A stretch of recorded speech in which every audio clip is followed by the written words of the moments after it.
नमस्कार दोस्तों, मैं हूं वंदना भारती और आप देख रहे हैं कमोडिटी इनसाइट्स। आज है 5 अप्रैल और 5 अप्रैल को यहाँ पे कुछ इंडिकेशंस जो हैं वो गोल्ड मार्केट के लिए मिल रहे हैं।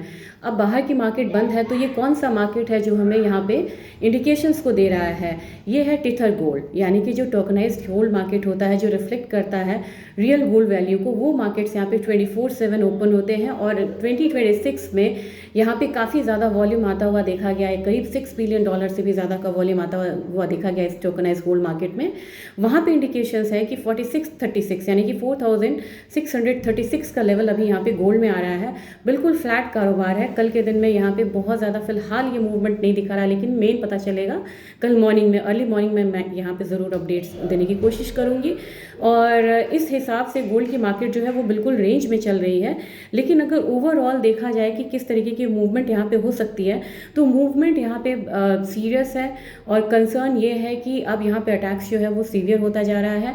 तो क्रूड ऑयल में मुझे लग रहा है कि एक बार 11,000 का लेवल जो है वो आता हुआ दिख सकता है।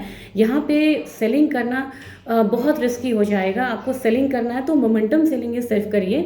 आप यहाँ पे पोजिशनल या short term trade selling side में ना ले, क्योंकि $11-20 के करीब यहाँ पे काफ़ी ज़्यादा कॉन्सेंट्रेशन जो था वो बना हुआ नज़र आ रहा था। और इस हिसाब से लग रहा है कि हमारी मार्केट जो है वो एक बार यहाँ पे प्राइसेस को 11,000 के लेवल को टच करते हुए नज़र आ सकती है। सिल्वर में आपको थोड़ा सा दबाव देखने को भी मिल सकता है और हमारी मार्केट एक बार 2,25,000 के करीब आती हुई दिखाई दे सकती है। जबकि गोल्ड में मुझे लग रहा है कि लिमिटेड फॉल होना चाहिए। एक बारी नीचे में 1,47,000 से 45,000 वाला लेवल होना चाहिए, जबकि अपसाइड हमारा 1,54,000 का होगा।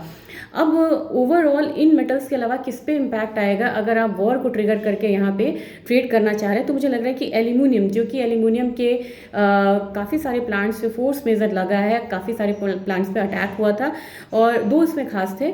और एक प्लांट्स को जो मतलब बंद हो जाता है उसे दोबारा शुरू करने में कम से कम 6 महीने का समय लगता है। तो मेरे ख्याल से सबसे ज़्यादा जो रिफ्लेक्शन आया है एल्यूमिनियम पे आया है, क्योंकि एल्यूमिनियम में 40% इनपुट कॉस्ट जो होता है वो क्रूड ऑयल का होता है। और मुझे लग रहा है यहाँ पे कि एक तो सप्लाई डेफिसिट पहले से था, टैरिफ की यहाँ पे चिंता थी।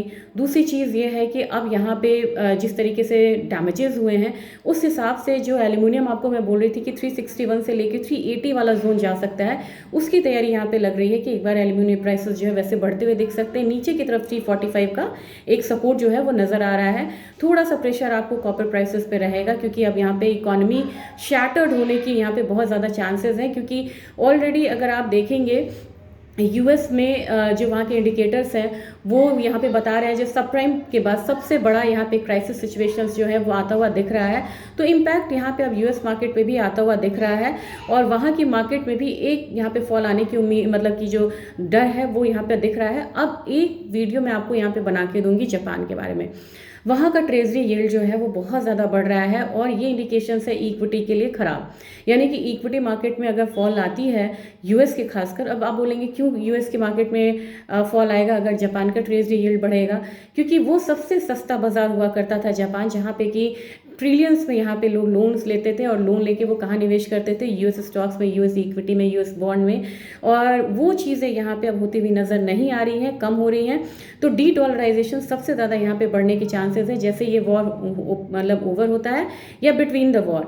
तो मुझे लग रहा है कि यहाँ पे एक बारी आपको जो इक्विटी मार्केट में जो प्रेशर है वो भी बढ़ता हुआ दिखेगा। और इक्विटी मार्केट का प्रेशर बढ़ता हुआ दिखेगा तो यहाँ पे चाहे कॉपर हो या जिंक है, इसमें एक दबाव फॉर द टाइम भी यहाँ पे आता हुआ दिखेगा। जिंक में 320 से लेके 318 तक का लेवल आ सकता है, जबकि कॉपर में 1130 का एक बेस होगा। जबकि हायर साइड मैंने आपको एक बारी 1212 बोला है कि मतलब थोड़ा भी पॉजिटिव न्यूज़ आने पे 1212 की तरफ ये कमोडिटी जाती हुई दिखाई दे सकती है। सबसे ज़्यादा अगर आपको यहाँ पे ट्रेड करना है तो आप वॉर को ट्रैक करके ही यहाँ पे ट्रेड करिए। और दूसरी चीज़ है कि अगर हमें ट्रेड समझ में नहीं आ रहा तो ये टाइम ऐसा है जब आपको कैश पे रहना चाहिए, बहुत फोर्सफुली ट्रेड करने की ज़रूरत नहीं है। अभी मार्केट को वॉच करिए और वॉच करते रहिए, जैसे अपॉर्चुनिटी मिले तो आप यहाँ पे एक बारी निवेश कर सकते हैं। Thank you.